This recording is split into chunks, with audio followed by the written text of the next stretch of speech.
नमस्कार दोस्तों, स्वागत है आप सभी का आपके अपने YouTube चैनल ड्रीम सिटी पे। चलिए दोस्तों, स्टार्ट करते हैं आज की क्लास। बिना किसी देरी के टॉप 25 क्वेश्चन करने वाले हैं, जो कि अति महत्वपूर्ण प्रश्न है, किसी न किसी एग्जाम में पूछे गए प्रश्न है।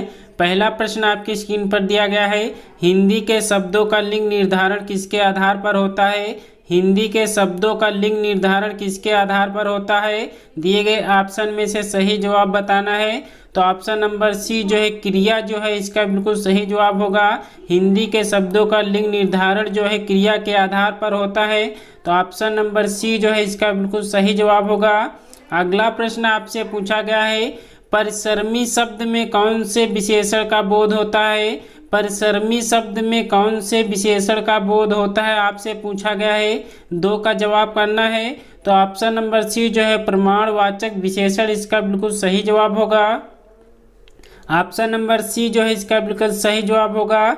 अगला प्रश्न आपसे पूछा गया है, वर्तनी के अनुसार शुद्ध शब्द का चयन करना है। शुद्ध शब्द का चयन करना है, 3 का जवाब करना है। कौन सा ऑप्शन शुद्ध रूप से लिखा गया है? तो पूजनीय जो है इस प्रकार शुद्ध रूप से लिखा जाएगा। तो ऑप्शन नंबर ए जो है इसका बिल्कुल सही जवाब होगा। अगला प्रश्न आपसे पूछा गया है, तुम महान हो क्योंकि सच बोलते हो वाक्य है, या किस प्रकार का वाक्य है आपसे पूछा गया है। तुम महान हो क्योंकि सच बोलते हो, यह वाक्य कैसा है? तो मिश्र वाक्य जो है इसका बिल्कुल सही जवाब होगा, क्योंकि परंतु जो लगा होता है मिश्र वाक्य होता है। तो ऑप्शन नंबर बी जो है इसका बिल्कुल सही जवाब होगा। अगला प्रश्न आपसे पूछा गया है, हिंदी में स्वर वर्णों की कुल संख्या है। हिंदी में स्वर वर्णों की कुल संख्या है, 5 का जवाब करना है। तो ऑप्शन नंबर डी जो है 11 जो है इसका बिल्कुल सही जवाब होगा। ऑप्शन नंबर डी इसका बिल्कुल सही जवाब होगा। अगला प्रश्न आपसे पूछा गया है, निम्नलिखित शब्द में से प्रत्यय बताना है। सजावट में कौन से प्रत्यय लगा हुआ है? सजावट में कौन सा प्रत्यय लगा हुआ है आपसे पूछा गया है। तो सजावट में आवट जो है प्रत्यय बिल्कुल सही जवाब होगा। आवट जो है प्रत्यय शब्द लगा हुआ है। तो ऑप्शन नंबर बी जो है इसका बिल्कुल सही जवाब होगा। अगला प्रश्न आपसे पूछा गया है, वनवास में कौन सा समास है? वनवास में कौन सा समास है? सभी लोग जल्दी से आंसर करेंगे। तो तत्पुरुष समास जो है इसका बिल्कुल सही जवाब होगा। वनवास में जो है तत्पुरुष समास है। तो ऑप्शन नंबर ए जो है इसका बिल्कुल सही जवाब होगा। अगला प्रश्न आपसे पूछा गया है, जिस स्त्री का पति जीवित है उसके लिए एक शब्द क्या बनेगा? जिस स्त्री का पति जीवित है उसके लिए एक शब्द क्या बनेगा? दिए गए ऑप्शन में से सही जवाब बताना है। तो ऑप्शन नंबर बी जो है सधवा जो है इसका बिल्कुल सही जवाब होगा। तो ऑप्शन नंबर बी जो है इसका बिल्कुल सही जवाब होगा। अगला प्रश्न आपसे पूछा गया है, विशेषण विशेष शब्द कौन सा है? विशेषण विशेष शब्द कौन सा है? 9 का जवाब करना है। तो सीताराम जो है इसका बिल्कुल सही जवाब होगा। ऑप्शन नंबर डी जो है विशेषण विशेष शब्द है। तो डी जो है इसका बिल्कुल सही जवाब होगा। अगला प्रश्न आपसे पूछा गया है, जिसे जीता ना जा सके उसके लिए उपयुक्त शब्द है। जिसे जीता ना जा सके उसके लिए उपयुक्त शब्द है। 10 का जवाब करना है। तो अजय जो है इसका बिल्कुल सही जवाब होगा। जिसे जीता ना जा सके उसके लिए अजय शब्द सही होगा। अगला प्रश्न आपसे पूछा गया है, किस क्रमांक में आक्रामक क्रिया है? आक्रामक क्रिया की पहचान करना है। दिए गए ऑप्शन में से सही जवाब बताना है। तो ऑप्शन नंबर ए जो है वह दिन भर खाता रहा जो है यह शब्द जो है आक्रामक क्रिया है। तो ऑप्शन नंबर ए जो है इसका बिल्कुल सही जवाब होगा। अगला प्रश्न आपसे पूछा गया है, रामाधन ईश जो है रमेश का यह संधि विच्छेद होता है, या किस प्रकार का संधि है ये बताना है। किस प्रकार का संधि है ये बताना है। 12 का जवाब करना है। रमेश में कौन सी संधि है आपसे पूछा गया है। तो गुण संधि जो है इसका बिल्कुल सही जवाब होगा। ऑप्शन नंबर ए जो है इसका बिल्कुल सही जवाब होगा। दोस्तों, वीडियो आगे से बढ़ने से पहले आपसे बता दें, अगर वीडियो आपको अच्छी लग रही हो तो एक लाइक ज़रूर कर देना। चैनल पर नए हैं तो चैनल को सब्सक्राइब कर बेल आइकन को ज़रूर दबा दें, ताकि आने वाली हर वीडियो आपके पास सबसे पहले पहुंचे। दोस्तों, सब्सक्राइब करना ना भूलें, शेयर ज़रूर कर दें। चलिए अगला प्रश्न बताइए सभी लोग जल्दी से।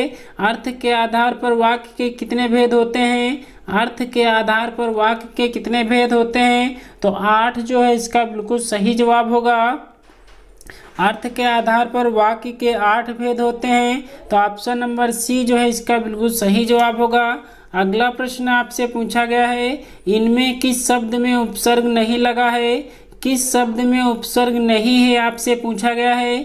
14 का जवाब करना है। तो अधिकार जो है इसका बिल्कुल सही जवाब होगा। अधिकार में जो है उपसर्ग शब्द नहीं लगा हुआ है, तो ऑप्शन नंबर ए जो है इसका बिल्कुल सही जवाब होगा। अगला प्रश्न आपसे पूछा गया है, प्रत्यय कितने प्रकार के होते हैं? प्रत्यय कितने प्रकार के होते हैं आपसे पूछा गया है। दिए गए ऑप्शन में से प्रत्यय कितने प्रकार के होते हैं? तो प्रत्यय जो है 2 प्रकार के होते हैं। ऑप्शन नंबर ए जो है इसका बिल्कुल सही जवाब होगा। अगला प्रश्न आपसे पूछा गया है, इनमें से कौन सा मुहावरा सही नहीं दिया गया है? कौन सा मुहावरा सही नहीं दिया गया है? 16 का जवाब करना है। कौन सा मुहावरा सही नहीं दिया गया है? तो सोचते रहना जो है इसका बिल्कुल सही जवाब होगा। सोचते रहना जो है मुहावरा शब्द नहीं है, तो ऑप्शन नंबर सी जो है इसका बिल्कुल सही जवाब होगा। अगला प्रश्न आपसे पूछा गया है, किस छंद में 28 मात्राएं होती हैं और अंत में लघु गुरु होता है? अंत में लघु गुरु होता है वो कौन सा छंद है? दिए गए ऑप्शन में से सही जवाब बताना है। तो हर गीत का जो है इसका बिल्कुल सही जवाब होगा। ऑप्शन नंबर ए जो है इसका बिल्कुल सही जवाब होगा। अगला प्रश्न आपसे पूछा गया है, आंखों में धूल झोंकना मुहावरे का सही अर्थ क्या होगा? आंखों में धूल झोंकना मुहावरे का सही अर्थ क्या होगा? तो धोखा देना इसका बिल्कुल सही जवाब होगा। आंखों में धूल झोंकना मुहावरे का सही अर्थ जो होगा धोखा देना, इसका बिल्कुल सही जवाब होगा। तो ऑप्शन नंबर ए जो है इसका बिल्कुल सही जवाब होगा। अगला प्रश्न आपसे पूछा गया है, किस क्रमांक में तत्भव शब्द है? किस क्रमांक में तत्भव शब्द है? दिए गए ऑप्शन में से सही जवाब बताना है। तो चषक जो है इसका बिल्कुल सही जवाब होगा। ऑप्शन नंबर डी जो है इसका बिल्कुल सही जवाब होगा। अगला प्रश्न आपसे पूछा गया है, किस क्रमांक में विशेषण शब्द है? किस क्रमांक में विशेषण शब्द है आपसे पूछा गया है। 20 का जवाब करना है।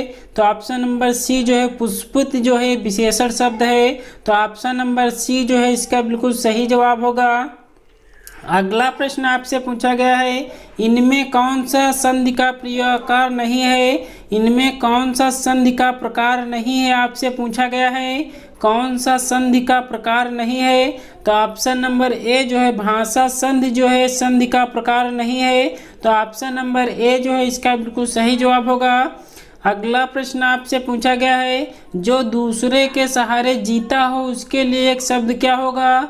जो दूसरों के सहारे जीता हो इसके लिए एक शब्द क्या बनेगा? दिए गए ऑप्शन में से सही जवाब बताना है। तो जो दूसरों के सहारे जीता हो उसे परजीवी कहते हैं, तो ऑप्शन नंबर सी जो है इसका बिल्कुल सही जवाब होगा।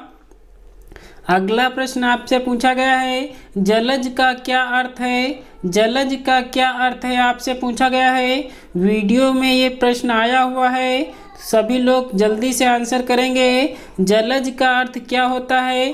तो जल में जन्म लेने वाले को जलज कहते हैं। ऑप्शन नंबर बी जो है इसका बिल्कुल सही जवाब होगा। अगला प्रश्न आपसे पूछा गया है, मदन की तबीयत अब बिल्कुल ठीक है, इस वाक्य में बिल्कुल ठीक क्या है? बिल्कुल ठीक शब्द है किस प्रकार का है आपसे पूछा गया है, तो कौन सा इसका सही जवाब होगा? तो ऑप्शन नंबर बी जो है प्राविशेषण शब्द है। बिल्कुल ठीक जो है ये शब्द जो है प्राविशेषण शब्द है, तो ऑप्शन नंबर बी जो है इसका बिल्कुल सही जवाब होगा। अगला प्रश्न आपसे पूछा गया है, गोद लिया हुआ पुत्र के लिए उपयुक्त एक शब्द क्या होगा? गोद लिया हुआ पुत्र के लिए उपयुक्त एक शब्द क्या होगा? 25 का जवाब करना है। तो ऑप्शन नंबर बी जो है दत्तक जो है इसका बिल्कुल सही जवाब होगा। ऑप्शन नंबर बी जो है इसका बिल्कुल सही जवाब होगा। दोस्तों अगर आप हमारे चैनल पर नए हैं तो चैनल को सब्सक्राइब जरूर करिएगा। अगर आपको वीडियो अच्छी लगी तो एक लाइक ज़रूर कर देना, शेयर करना ना भूलें।